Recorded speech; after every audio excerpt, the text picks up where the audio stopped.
दोस्तों, डिफेंस में पेश आने वाला वाकया क्या है? रजा डार कौन है? इसहाक डार के साथ उसका क्या ताल्लुक है? उसने खवातीन से कितने पैसे ट्रांसफर करवाए? इनका क्या आपस में कनेक्शन था? ये किस तरह से दोनों गैर मुल्की लड़कियां पाकिस्तान में आईं? पुलिस ने यहाँ पे क्या रिपोर्ट जमा करवाई और बिल आखिर सच सबके सामने कैसे आया? सब कुछ जानते हैं, सब कुछ डिटेल के साथ बताऊंगा, तो चलते हैं वीडियो की तरफ। बिस्मिल्लाहिर्रहमानिर्रहीम। लाखों करोड़ दरूद हजूर नबी करीम सल्लल्लाहु अलैहि वसल्लम और उनकी आल पर। अस्सलाम वालेकुम दोस्तों, मैं हूं आपका होस्ट उस्मान अली गोंदल। उम्मीद है आप खैरियत से होंगे। दोस्तों, आपके सामने ये रजा डार एक केस सामने आ रहा है। जनाब, उनका नाम है हसन रजा। ये इसहाक डार साहब की बेटी हैं आयशा डार, उनके बेटे हैं रजा डार साहब। इनकी 1 अक्टूबर 2025 में मुलाकात होती है स्टेफनी और आस्ट्रेड रॉबर्ट्स के साथ। ये दो खवातीन सिंगापुर में एक क्रिप्टो करेंसी की कोई कॉन्फ्रेंस थी, वहाँ पे इनकी मुलाकात होती है। उस मुलाकात के अंदर इनकी दोस्ती बढ़ जाती है, ये इन्वेस्टमेंट की तरफ आ जाते हैं, दोनों इकट्ठे इन्वेस्टमेंट करते हैं। ये इन्वेस्टमेंट बिलाखिर होती है जिसमें जो पुलिस की इब्तदाई रिपोर्ट है, पुलिस की इब्तदाई रिपोर्ट पहले मैं आपको सामने पेश करता हूँ, उसके बाद जो हकायक हैं उनकी तरफ आएंगे। जो पुलिस का कहना यह है कि वहाँ पे इनकी आपस में दोस्ती हुई, वहाँ पे मुलाकात हुई, उसके बाद इन्होंने क्रिप्टो में इन्वेस्ट किया। इन्वेस्ट करने के बाद जो प्रॉफिट की जो रेशो थी जो सेटल हुई, इनका जो माहिदा हुआ, उसमें जो प्रॉफिट की पोर्शन था जो इनका बनता था, अली डार का जो बनता था और इसके दोस्तों का बनता था, वो इनको ना दिया गया। अब जब इनको ना दिया गया, इन्होंने बहुत दफ़ा उनको कॉल्स और मैसेजेस किए। एट द एंड उन्होंने इनके मैसेजेस का जवाब देना भी छोड़ दिया। जब नेक्स्ट ये हुआ कि अली डार साहब फिर दोबारा से उनके साथ राब्ते में आते हैं, राब्ते में आके उनके साथ बातचीत होती है, उनको पाकिस्तान आने की दावत देते हैं, उनको कहते हैं कि यहाँ पे आए, यहाँ पे घूमते फिरते हैं, आपको कोई यहाँ पे सैर करवाते हैं पाकिस्तान की। वही वीज़े निकलवाते हैं उनके। वो 29 जुलाई को,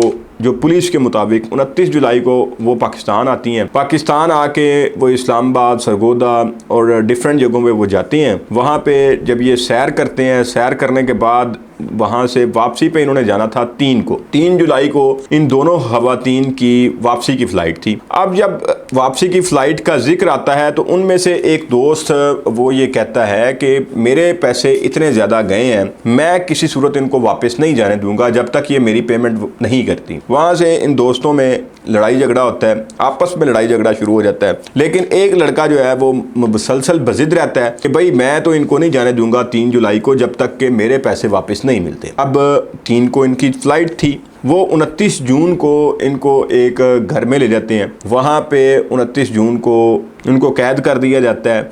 वहाँ पे इनसे पैसों की डिमांड की जाती है कि भाई जो पैसे आपने हमारे देने हैं, आपकी वॉलेट किधर है, आपकी अपने पासवर्ड बताएं। वॉलेट, वो दूसरा वॉलेट की बात नहीं कर रहा, वॉलेट असल में क्रिप्टो की जो वॉलेट होती है उसकी बात कर रहा हूँ। लैपटॉप का पासवर्ड लेके $19,000 जो हैं वो ट्रांसफ़र कर लिए जाते हैं एट द स्पॉट। अब $19,000 ट्रांसफ़र कर लिए जाते हैं। अब वो लड़कियां जितनी देर इस्लामाबाद, सरगोदा वगैरह में सैर करती रहती हैं, वो अपने पेरेंट्स को, अपने रिश्तेदारों को वो तस्वीरें भेजती रहती हैं। अब वो तस्वीरें उनके अंदर जो गाड़ियाँ, जिस गाड़ी में वो बैठती हैं, वो गाड़ी का नंबर भी शेयर करती हैं। भाई वो फॉरनर थी, वो समझदार थी, वो शेयर करती रहती हैं। अब जब के 2 दिन से, पिछले 2 दिन से उनके पेरेंट्स का उनके साथ रब्ता नहीं होता, उनके नंबर ऑफ जाते हैं, तो वो परेशान हो जाते हैं। वो फौरी तौर पे एम्बेसी कॉल करते हैं। वो एम्बेसी कॉल करके कहते हैं कि हमारी बच्चियां पाकिस्तान में हैं, यहाँ मौजूद हैं, इन बंदों के साथ वो गई थी, तो अब वो हमें नहीं मिल रही, हमारा उनके साथ कोई कांटेक्ट नहीं हो रहा। और इस तरह एक हमें कॉल इस दौरान आ जाती है उनको, उनकी बेटी की तरफ से ही, कि हमें फ़लाँ बंदे ने हमें यहाँ पे एक अगवा कर लिया हुआ है और वो कहता है कि हमें इतने पैसे जो है वो ट्रांसफ़र कर दें, तो आप अपने ये पैसे जो है वो ट्रांसफ़र कर दें। अब वो फौरी तौर पे वहाँ से उनको जो एम्बेसी से बताया जाता है कि आप 15 के ऊपर कॉल करें। जब 15 से बैरून मुल्क से कॉल आती है तो फिर पुलिस जो है वो एक्टिव हो जाती है। एम्बेसी का प्रेशर भी होता है और पुलिस एक्टिव होती है। पुलिस फौरी तौर पे, अब यहाँ पे SSP ऑपरेशंस जो हैं उनका ये कहना था कि जब बैरून मुल्क से 15 की कॉल आती है तो फिर फौरी तौर पे हम IG साहब और IG साहब जो है वो CM को बताते हैं कि ये इस तरह का मामला है। और इसमें जब वो सारी वेरिफिकेशन शुरू करते हैं, सिम्स का डाटा निकालते हैं, गाड़ियों का जो तस्वीरें आती हैं उनमें गाड़ी का नंबर जो होता है वो एक्साइज वाले सारा वो सब डाटा इकट्ठा करते हैं, तो उसमें जो रजा डार साहब का नाम जो है वो सामने आता है और कहाँ कहाँ इस्लामाबाद से फिर सरगोदा और सरगोदा से लोकेशन फिर जो है वो आ जाती है डिफेंस में। अब डिफेंस में वो उस घर में जाते हैं, वहाँ पुलिस रेड करती है और बाकी मांदा मुलजमान को गिरफ़्तार कर लेती है और वो लड़कियों को बाजियाब करके उनको एयरपोर्ट से उनके मुल्क में भिजवा देती है। ये कहानी का एक रुख है जो कि पुलिस का स्टांस है। अब आ जाते हैं असली कहानी की तरफ।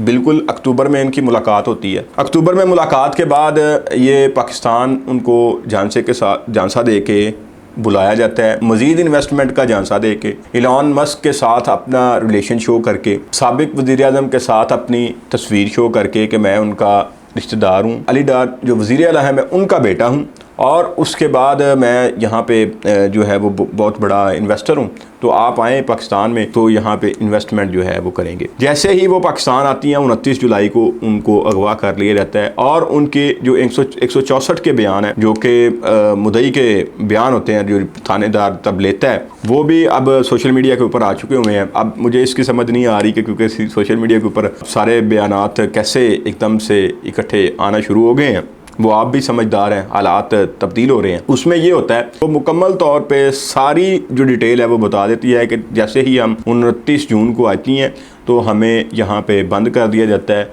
और फिर हमारे ऊपर तशद्दुद किया जाता है।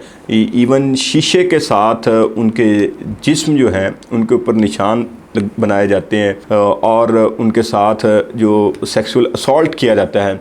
ये सारी चीज़ें एक तरफ, उसके साथ गैर मुल्की एक जो लड़कियां थी, पूरी दुनिया के ऊपर इस वक्त जो इमेज है वो एक सेपरेट चीज़ है। वो इसहाक डार साहब का नवासा हो या वो कोई आम आदमी हो, ये इंतहाई गलत काम है। इसमें जो भी हो उसको जवाबदेह होना चाहिए और ये पुलिस की मैं समझता हूँ कि बहुत बड़ी चीज़ है कि फौरी तौर पे रज़ा डार और उसके दोस्तों को अरेस्ट कर लिया जाता है। इसमें आपको ये जितनी तारीफ़ बनती है मरीम नवाज साहबा की वो करनी होगी कि उनके ऊपर मौजूद होते हुए, शहबाज शरीफ साहब के वज़ीर-ए-आज़म होते हुए, डिप्टी वज़ीर-ए-आज़म होते हुए रज़ा डार को अगर अरेस्ट किया गया है तो इट मीन्स के कुछ बेहतरी आई है। लेकिन अब इन्वेस्टिगेशन क्या होती है या नेक्स्ट जो लोग कह रहे हैं CCD के हवाले से कि नेफे में पिस्तौल क्यों नहीं चला, उसके हवाले से मैं क्लियर कर दूँ कि नेफे में पिस्तौल इसलिए नहीं चला कि नेफे में पिस्तौल तब भी गलत है और अब भी गलत है।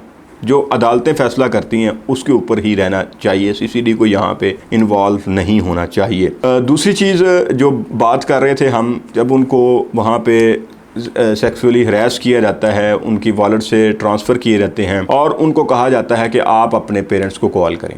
अब उन्होंने अपने पेरेंट्स को कॉल करती हैं। अब पेरेंट्स को कॉल के दौरान उन्होंने एक कोड वर्ड रखा होता है कि जब वो किसी भी मुश्किल में होगी तो वो कोड वर्ड बोलेगी। तो अब वो लड़की जो है वो अपने वालिदैन को, जो कि डच थी, उसने डच ज़बान में वो फौरी तौर पे अपने पेरेंट्स को सारी बात समझा दी।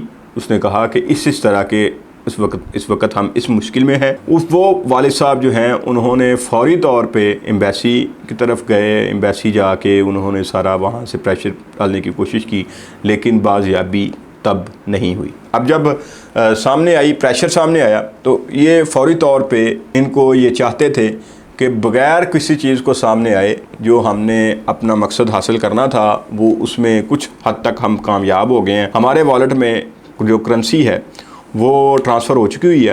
अब हम इनको क्या करेंगे जनाब, इनको एयरपोर्ट में छोड़ेंगे। ये इनका जो पुलिस का स्टांस था ये वो है, लेकिन ऐसा नहीं हुआ। असल में वहाँ से लड़कियों को ये कहा गया कि आप शोर नहीं करेंगी, आपको हम एयरपोर्ट के ऊपर छोड़ के आएंगे। जब लड़कियों को वहाँ से निकाला गया, निकाल के किसी और रास्ते जो है वो राहदारी कोई और इस्तेमाल किया गया रास्ता, वहाँ पे जब जाने लगे तो लड़कियों को शक गुजरा। जब उनकी मदद होनी थी, खुदाई मदद उनकी ये आई। हालांकि उनका जो बॉस था, एक यहाँ पे इम्पॉर्टेंट चीज़ जो सबसे है वो है बॉस। वो बॉस से बार बार डिक्टेशन लेते थे और वो बॉस कौन है अभी तक वो सामने नहीं आ सके। तो उम्मीद है कि अगर इस पे कंप्लीट जो है वो इन्वेस्टिगेशन होगी तो वो बॉस भी सामने आ जाएगा। अब बॉस से बार बार, बॉस नहीं चाहते थे कि ये लड़कियां जाएं।